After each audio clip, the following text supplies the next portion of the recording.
So we're here to solve this Pentominonogram by Elyot Grant. It's a fun name to say and a fun puzzle to solve. This is another in a series that Elyot sent us that really repeat the same shape a lot. This is the 11V version of that series. And so you should think a bit at the start just about the V shape. It's always going to be adding either 3 or 1 into the rows or columns it's interacting with. So this is a case of 1, 1, and 3. And that means that a clue like 6, it naturally wants to look sometimes like 3 plus 3.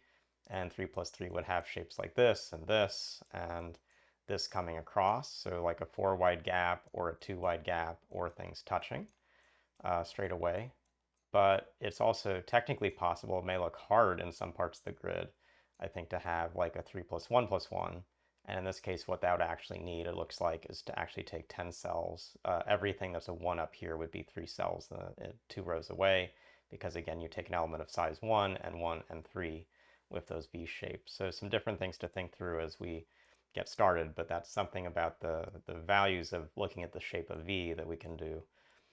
This puzzle itself has these edges. All the borders are marked by 6 clues, and so a place to start is just mark in these central cells, but it'll probably also help for us to recognize that we have to have only singletons in these cells that are marked with 1s, the second column, the 6th column, and the second row. And the second row and 6th column are actually pretty full. They have 5 different clue groups you have to put in. And across those, that means there's 1 degree of freedom given the white spaces that have to sit between these. So this is a shaded, unshaded, shaded, unshaded, etc. out to 9 cells. And so one thing we can get is that we're never fitting a V shape through here. These center cells already marked this off. And so one of the break-ins at the start is to recognize that to make this row work, we'll have to take these 3 shaded cells on the left with a gap in the middle. This is basically an additional unshaded here. And then one of these 2 and one of these 2 will get shaded as the last of that set of 5. Seeing that we've put this in the second row, remember we said that V's have a 1, 1, 3 shape to them.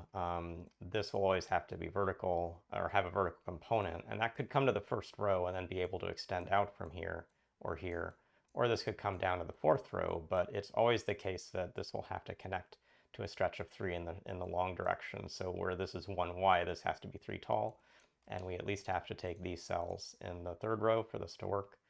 That will then show us places where we can't extend and take the 3 long in the horizontal direction, that these are all incompatible for that turn. So this group here on the left will have to do something like this or something like this.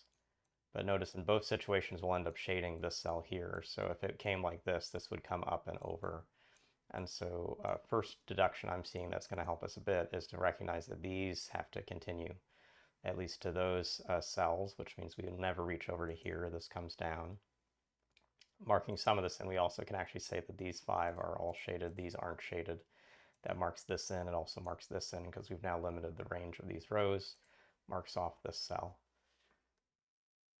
Coming back to some of the stuff we said at the start about how 6s work, recognize that if this is a 3 plus 3 at the top, it needs to be filling in the 4th or 6th column with its other stretch. And so this is an incompatible packing because we don't have the ability to use these columns. So this cell itself looks hard to use. Like even in this pattern, still taking this upper left corner cell, we can't reach into this space or this space. And so we actually don't have 2 options for this first column. We only have this option for the first column. That's going to put this into the grid.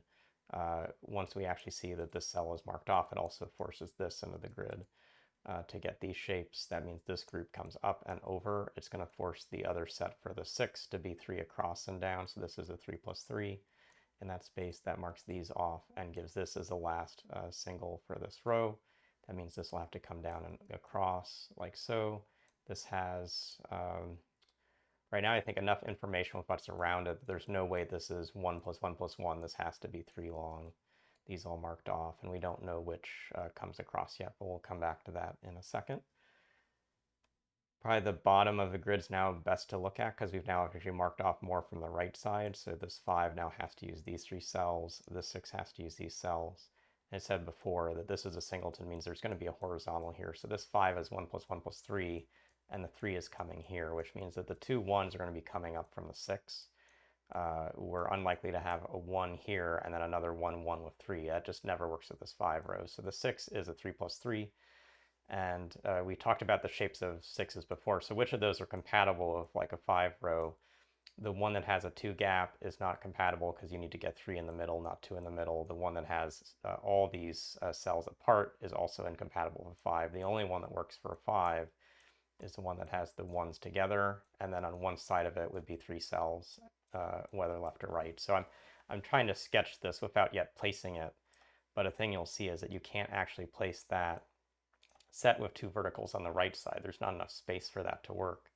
And so I'm seeing that if the pattern I need is to have 2 verticals coming from below the touch, then that has to actually be on the left, and this has to be starting here, meaning I shade in these. I have this line pattern. I now do have to have this be going to the right and coming up, so this is a valid 5. Shading these in, that actually marks off the option for this this V, except coming here. This has to keep coming down and it'll have to extend to the right. That means this is where the last of the 5 in this column is coming through. It can come to the left, but it can't come up or down here. So it looks like it has to come to the left again and then come up 2 more. And if you actually go through, we've now placed 11 V's and we fulfilled all the outside clues. So this is a solution for the puzzle with no more places we can put a V given what we've marked in. So fun puzzle that definitely took advantage of the shape, the 1, 1, 3 split of this a lot. Thinking through how he split apart the 6s. Actually, all the 6s ended up being 3 plus 3.